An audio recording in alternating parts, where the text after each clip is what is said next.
Assalamualaikum warahmatullahi wabarakatuh. Nama saya Ikrim Al-Fadilah. Saya akan menjelaskan tentang kisi-kisi ulangan kelas 10 akuntansi. Yang pertama, 10 tips hari pertama masuk kerja beserta penjelasannya. Yang pertama, datang tepat waktu. Datang tepat waktu hari pertama di tempat kerja pastinya akan menjadi tolak ukur awal kesan yang Anda miliki di tempat bekerja. Yang kedua, tunjukkan sikap positif, bawa energi yang positif ke tempat kerja. Senyuman dan antusiasme akan menciptakan suasana yang hangat, menyenangkan. Yang ketiga, jangan telat. Jangan telat karena telat bisa mengganggu produktivitas pekerjaan, memperlambat tenggat waktu, dan bahkan menyebabkan sanksi atau pemotongan gaji. Yang keempat, berpakaian formal dan rapi. Berpakaian rapi ke kantor penting untuk menunjukkan rasa hormat pada tempat kerja, rekan kerja, dan klien, serta dapat meningkatkan kepercayaan diri dan kinerja. Yang kelima, laporkan pekerjaanmu kepada atasan, menunjukkan inisiatif dan tanggung jawab. Yang keenam, dokumen dan alat kerja. Dokumen penting yang biasanya perlu dibawa meliputi salinan, kartu tanda penduduk atau KTP, nomor pokok wajib pajak atau NPWP, kontrak kerja, serta dokumen tambahan yang mungkin diminta oleh perusahaan seperti ijazah atau sertifikat.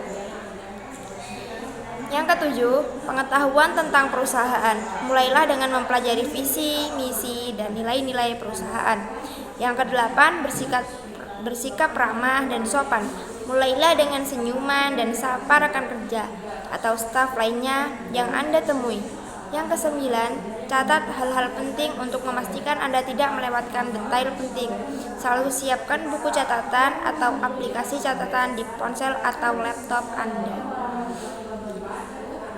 Yang ke-10, kenali struktur organisasi. Struktur organisasi menunjukkan siapa yang memegang peran penting di dalam tim atau perusahaan. 2. Dalam mengerjakan pekerjaan kantor, saya mengalami kesulitan. Apa yang sebaiknya saya lakukan? Nomor 2. Dalam mengerjakan pekerjaan kantor, saya mengalami kesulitan. Apa yang sebaiknya saya lakukan? 1. Komunikasi terbuka. Mendiskusikan kesulitan dengan rekan kerja atau atasan bisa menjadi langkah awal yang baik. 2. Atur prioritas kerja. Ketika mengalami banyak tugas, penting membuat daftar prioritas. Yang ketiga, aktif waktu istirahat. Bekerja terus-menerus tanpa jeda dapat menyebabkan kewalahan, jadi perlu waktu istirahat. Yang keempat, berani mengungkapkan pendapat. Jangan ragu untuk mengungkapkan pendapat. Yang kelima, delegasi tugas jika perlu. Jika beban kerja terlalu berat, jangan ragu untuk mendelegasikan tugas. Yang keenam, jaga kesehatan mental dan fisik. Kesehatan mental dan fisik sangat berpengaruh dalam mengatasi tekanan kerja. Yang ketujuh, evaluasi diri dan refleksi. Setiap akhir minggu, luangkan diri untuk merefleksikan pekerjaan yang telah dilakukan. Yang kedelapan, mencari dukungan emosional.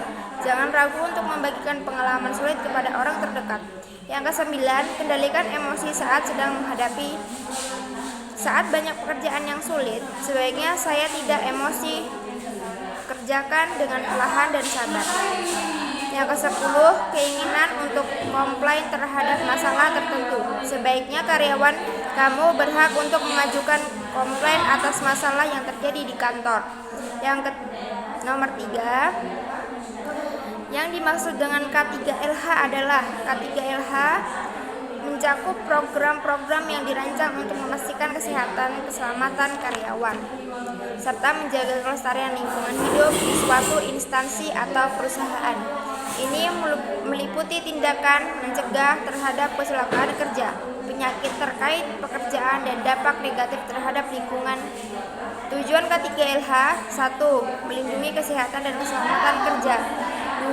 Meningkatkan produktivitas. 3. Menjaga lingkungan. Manfaat K3LH: 1. Meningkatkan keamanan. 2. Reputasi perusahaan yang baik. 3. Kepatuhan terhadap regulasi. Dasar hukum K3LH.